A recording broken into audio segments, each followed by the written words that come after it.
सर्वत्र पाणी आणि विजेची समस्या गंभीर रूप धारण करते। लोड शेडिंग, कमी दाबाने वीज पुरवठा होत असल्याने नागरिक त्रस्त आहेत। त्यासोबतच भरमसाठ येणाऱ्या वीज बिलामुळे सामान्य नागरिकांना आर्थिक फटकाही बसतोय। यावर सोलार एनर्जी इम्पोर्ट आणि एक्सपोर्ट नेट मीटर सिस्टमचा पर्याय उपलब्ध झालाय। नेट मीटर सिस्टममुळे उत्पादित वीज वापरल्यानंतर आपण विकू शकतो। विकलेल्या वीज निर्मितीतून आपण उत्पन्न कमवू शकतो। आज आपण नेट मीटर सिस्टमचा वापर करून शून्य वीज बिल कसं भरावं याविषयी अधिक जाणून घेऊया। केंद्र सरकार सौर ऊर्जेच्या वापराबाबत आग्रही आहे। येत्या 5 वर्षात 1 लाख मेगावॅट वीज निर्मिती करण्याचं केंद्र सरकारने ठरवलंय। त्यापैकी 40,000 मेगावॅट वीज निर्मिती छतावर करण्यात येणार आहे। सोलार पॅनल पासून तयार होणारी सौर ऊर्जा बॅटरीमध्ये साठवण्यात येते। बॅटरीचा खर्च जास्त असल्याने रुग्णालय, पोलीस स्टेशन सारख्या ठिकाणी या प्रकारची ऊर्जा निर्मिती फायदेशीर आहे। छतावर तयार होणारी सौर ऊर्जा बॅटरीमध्ये साठवण्यात येते। जास्त झालेली ऊर्जा आपण MSCB ला नेट मीटर सिस्टीमद्वारे विकू शकतो। सोलार पॉवर जनरेट करणे आणि बॅटरीमध्ये साठवून त्याचा वापर आपल्याला जेव्हा पाहिजे तेव्हा करणे हा एक पर्याय आहे। दुसरा पर्याय आहे की सोलार पॉवर जनरेट करणे ते ग्रीडला जोडणे, आपण वापरणे, एक्सेस झालेली पॉवर ग्रीडला देणे हा एक पर्याय आहे। आता याच्यामध्ये पहिला पर्याय जो आहे की आपण सोलार पॉवर जनरेट करणे आणि बॅटरीमध्ये साठवून ते आपल्या गरजेप्रमाणे वापरणे हा थोडा खर्चिक भाग आहे। याला मेंटेनन्स सुद्धा जास्त आहे। बॅटरीचं लाईफ सुद्धा खूप कमी आहे। सोलार सिस्टीमचं लाईफ जसं 25 वर्ष आहे तसं बॅटरीचं लाईफ 25 वर्ष नाही, 5 ते 6 वर्षामध्ये आपल्याला बॅटरी परत बदलावे लागतात। त्यामुळे खर्च वाढतो। पण अनइंटरप्टेड सप्लाय किंवा वीज बंद कधीही न पडणे हा ह्याच्यामध्ये एक फायदा आहे। जे हॉस्पिटलला किंवा पोलीस स्टेशनला, वायरलेस स्टेशनला ज्या अत्यावश्यक सेवा आहेत त्या ठिकाणी ही सिस्टीम जरी महागडी असली तरी चांगली आहे। आणि बाकीच्या इतर ठिकाणी मग आपण पॉवर जनरेट करतो, ग्रीडला देतो, एक्सेस पॉवर आपण वापरतो आणि एक्सेस पॉवर ग्रीडला दिलेली आपण केव्हाही आपल्या गरजेनुसार त्या वर्षामध्ये आपण वापरू शकतो। त्याला इम्पोर्ट एक्सपोर्ट मीटरची फॅसिलिटी आहे। आपण इम्पोर्ट एक्सपोर्ट मीटर बसवतो म्हणजे आणि त्यात एक्सेस झालेली पॉवर जी आपण ग्रीडला दिलेली असते ती वर्षाच्या शेवटी त्याचं अकाउंटिंग होऊन मार्च एंडला आपल्याला एक्सेस पॉवर जर आपण दिली असेल तर त्याचे पैसे त्या वर्षात जो रेट MERC ने फिक्स केला असेल त्या रेटने आपल्याला पैसे मिळतात। सौर ऊर्जेपासून वीज निर्मिती केल्यानंतर तयार झालेली वीज आपण घरात वापरू शकतो। जास्त झालेली वीज आपण इम्पोर्ट एक्सपोर्ट मीटरद्वारे MSCB ला देतो। त्याची नोंद डिजिटल पद्धतीने होते। एक्सपोर्ट आणि इम्पोर्ट याचं गणित प्रत्येक महिन्याला किंवा याचा ताळमेळ प्रत्येक महिन्याला घातला जातो आणि आपलं बिल शून्य कसं होईल हे पाहिलं जातं। हे होतच, पण जर ज्यादा वीज आपण जर MSCB ला दिली असेल तर त्याचा जो रेट असेल MERC ने ठरवलेला म्हणजे महाराष्ट्र एनर्जी रेग्युलेटरी कमिशनने प्रत्येक वर्षाला ठरवलेला रेट जो असेल त्या रेटने आपल्याला MSCB पैसे देते प्रत्येक वर्षाच्या शेवटी। हेच नेट मीटरिंग आहे।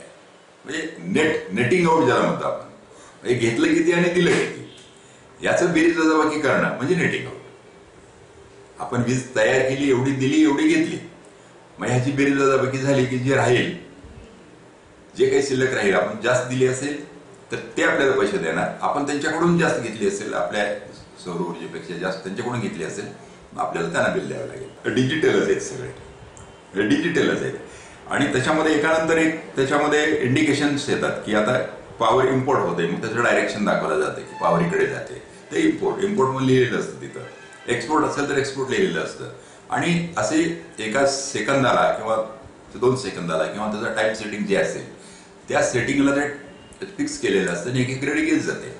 मग ते आपण रेकॉर्ड करावं लागते किंवा इतकं इम्पोर्ट केलं, इतकं एक्सपोर्ट केलं, त्याची डेट पण येते, त्याची वेळ पण त्याच्यामध्ये नमूद होते की या तारखेला इतक्या वाजता इतके युनिट इम्पोर्ट केले, या तारखेला इतक्या वाजता इतके युनिट एक्सपोर्ट झाले।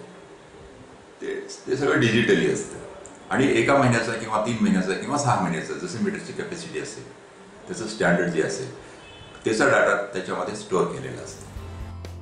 आपल्या देशात मोठ्या प्रमाणात सूर्यप्रकाश उपलब्ध आहे। आपण या ऊर्जेचा वापर करत नाही, त्यामुळे ही ऊर्जा वाया जाते। 4 ते 5 माणसांच्या कुटुंबासाठी वीज निर्मिती करण्यासाठी फक्त 200 स्क्वेअर फूट जागा पुरेशी आहे। या जागेतून आपण महिन्याभरात 3 किलोवॅट म्हणजेच 300 युनिट वीज निर्मिती करू शकतो. 2 किलोवॅट चे पॅनल छतावर बसवण्यासाठी 200 स्क्वेअर फूट जागा लागते. 20 बाय 10 किंवा 15 बाय 15. तर तितक्या जागेमध्ये 2 किलोवॅट स्कीमची सोलार सिस्टीम आपण तिथे इन्स्टॉल करू शकतो. आणि त्याच्यासाठी खूप मोठं असं कॉम्प्लिकेटेड काही नाही आहे, फार अवघड असं नाही आहे. एकतर त्याला पॅनल इरेक्शन करण्यासाठी अँगल उभे करावे लागतात. त्याला एका स्पेसिफिक अँगलमध्ये पॅनल टिल्ट करून फिक्स करावे लागतात. एक 17 ते 18 डिग्री किंवा काही ठिकाणी 14 डिग्री या इन्क्लिनेशनला आपण पॅनल इरेक्ट करतो. आणि त्याच्यामध्ये DC पॉवर तयार होते, डायरेक्ट करंट ज्याला म्हणतो आपण. ती DC पॉवर AC मध्ये कन्वर्ट करावी लागते, कारण आपल्याला जो सप्लाय MSEBचा येतो तो AC मध्ये असतो, अल्टरनेटिंग करंट म्हणतो त्याला. तर या DC ला AC कन्वर्ट करण्यासाठी आपल्याला इन्व्हर्टर बसवावं लागतं मध्ये. म्हणून ही DC पॉवर पॅनलमधून जनरेट झालेली इन्व्हर्टरला जाते. इन्व्हर्टरमधून ती AC मध्ये कन्वर्ट होते आणि ती AC झालेली पॉवर एकतर आपण डायरेक्ट वापरू शकतो किंवा त्याचे सिंक्रोनायझेशन ग्रीडला करतो. एकदा ग्रीडला सिंक्रोनाइज झाली की मग इम्पोर्ट एक्सपोर्ट चालू होतो. घराप्रमाणे शेतीसाठी सौर ऊर्जा फायदेशीर आहे. पिकांना पाणी देण्यासाठी वीज मिळत नसल्यानं पिकांचं मोठं नुकसान होतं. 5 HPचा पंप चालवण्यासाठी आपण 5 किलोवॅटची सोलर सिस्टीम बसवल्यास 25 वर्ष आपल्याला वीज निर्मिती करण्यात येणं शक्य आहे.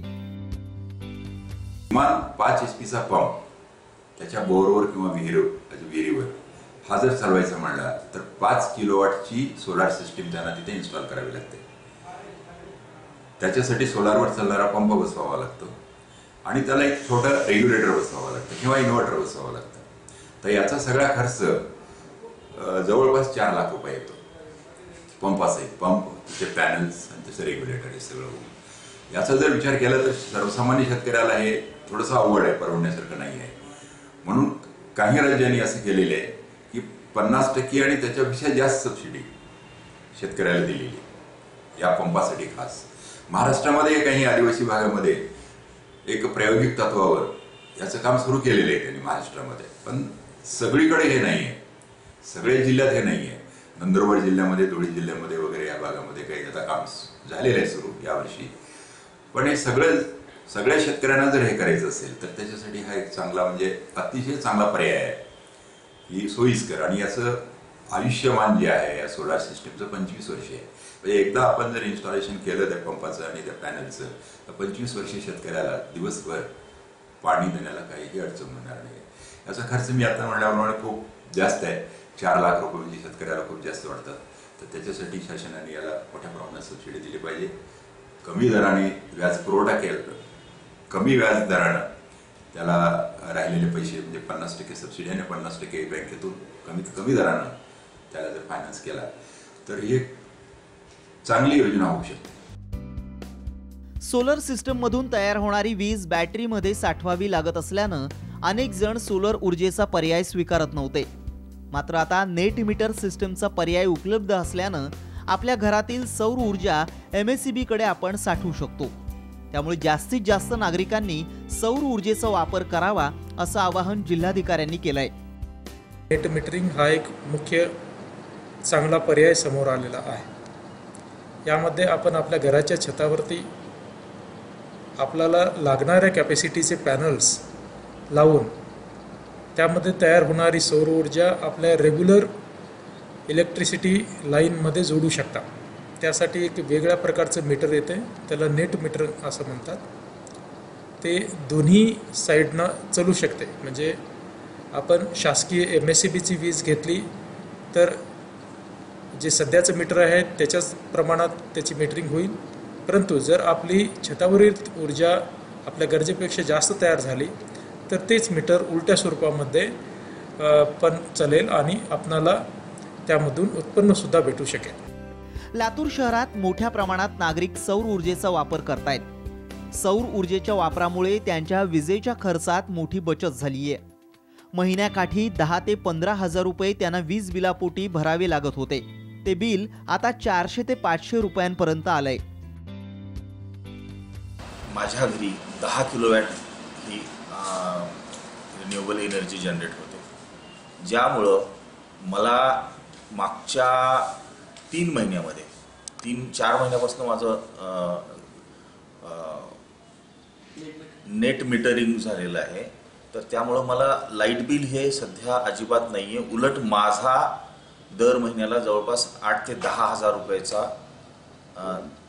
जो इलेक्ट्रिसिटीचं प्रोडक्शन झालेला जो पैसा आहे किंवा युनिट्स आहेत ते शासन दरबारी जमा होतात. रिन्युएबल एनर्जी म्हणजे ही एनर्जी जर प्रोड्यूस झाली नसती तर ही वेस्ट झाली असती, ज्यामुळं मला एक स्वतःला समाधान आहे की मी माझा स्वतःचा तर फायदा करून घेतोय, पण मी देशाचा आणि समाजाचाही फायदा करण्याचा प्रयत्न करतोय. हम सब घर में 10 मेंबर हैं. हमारे घर में पूरी 12 रूम्स है.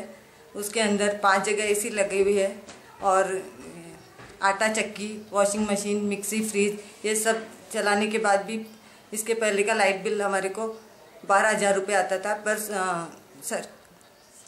सोलार बिठाने के बाद उसका बिल केवल 500 रुपये आता है.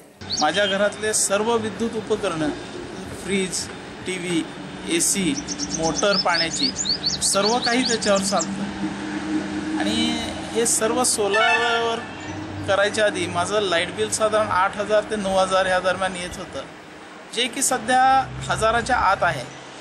मला खूप आनंद होतो या सर्व गोष्टींचा की मी ग्रीन एनर्जीचा एक सहभाग म्हणून, त्याचा सदस्य म्हणून मी एक याच्यामध्ये सहभागी झालो आहे.